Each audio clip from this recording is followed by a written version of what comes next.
6 weeks of chaos, love, and little Karl.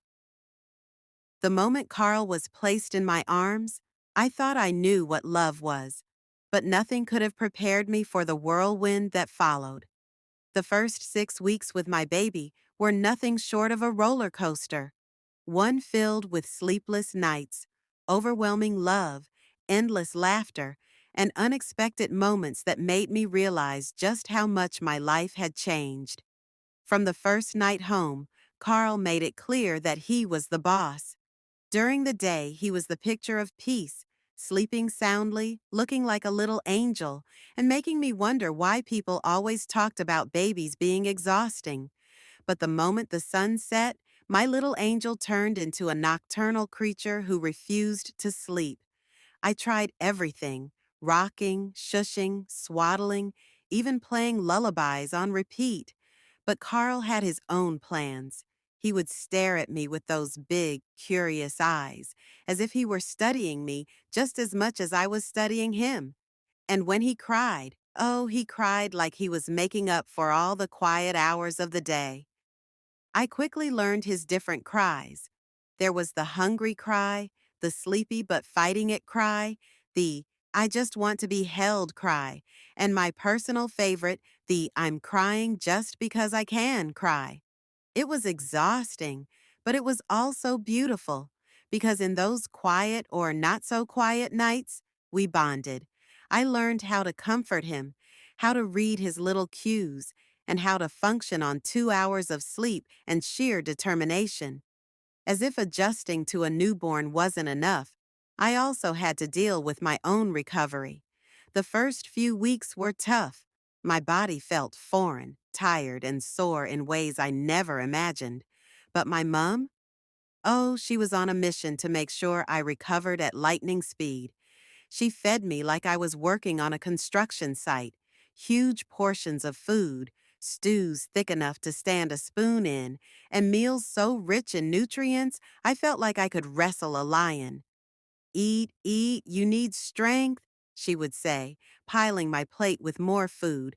Mum, I'm full, I'd protest. You have a baby to feed. You think strength comes from nowhere? She'd reply, her eyes daring me to argue. My dad, not to be left behind, took his own approach. Every evening, he'd show up with a fresh pot of bone soup, convinced that was the ultimate secret to my recovery. This will put iron back in your blood, he'd say proudly, handing me a steaming bowl. Between my mum's food portions and my dad's bone soup, I was pretty sure I'd gain more weight postpartum than I had during pregnancy. But deep down, I loved it.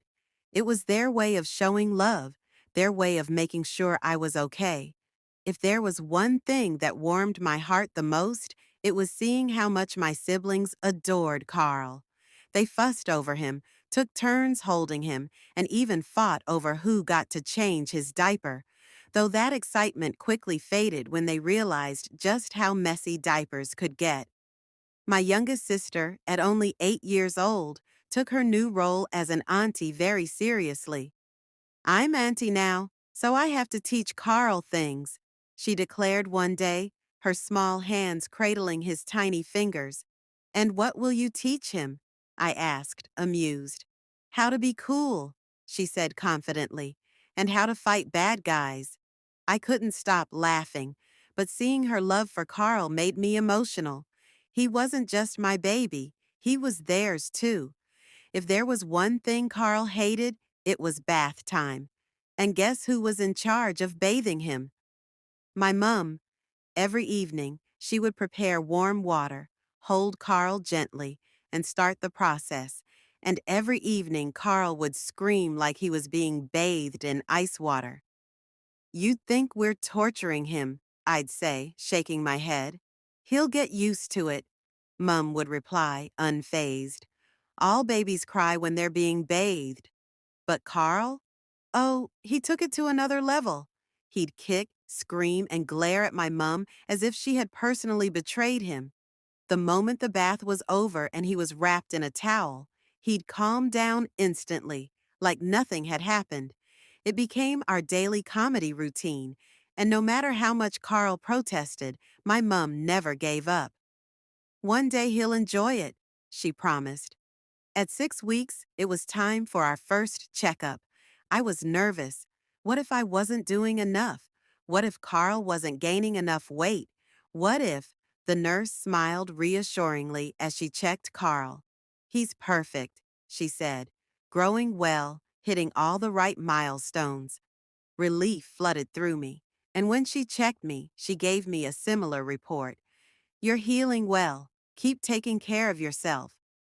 Walking out of the clinic that day, I felt lighter. Maybe I wasn't doing so bad after all. One of my favorite moments was taking Carl out for sunbathing. The warm morning sun, the soft breeze, and the quiet peace of just sitting outside with him felt like magic. At first, he'd squint and frown like he was judging the sun for shining too brightly. But over time, he began to enjoy it, staring at the sky, wiggling his tiny fingers, and soaking in the warmth. And then, one day, it happened. As I was talking to him, making funny faces, Carl looked at me, really looked at me, and smiled. Not a reflex, not a gas-induced grin, but an actual, real smile. I froze. Did you just? He smiled again. I screamed, scaring the poor boy into a frown. But I couldn't help it. I was over the moon. My baby had just given me his first real smile. And in that moment, every sleepless night, every tired bone in my body, every overwhelming day, it was all worth it. Carl was growing, changing, and slowly becoming his own little person. And just when I thought I was getting the hang of it all, something unexpected happened.